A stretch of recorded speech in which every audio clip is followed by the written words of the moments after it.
Hey everyone, in this tutorial, I'll show you how to install Savana on Windows in 2026. Whether you're installing it for the first time or setting it up on a new computer, the process is quick and easy, so let's get started. First, open your web browser and visit the official Savana website. Look for the download asterisk or get started asterisk button and choose the Windows version if it's available. Next, wait for the installer to finish downloading. Yeah, this may take a few moments depending on your internet speed.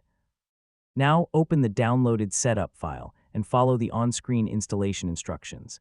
If Windows asks for permission to make changes to your device, click yes to continue. After that, choose your installation preferences if prompted, then click install and wait for the setup process to finish. This usually only takes a few minutes.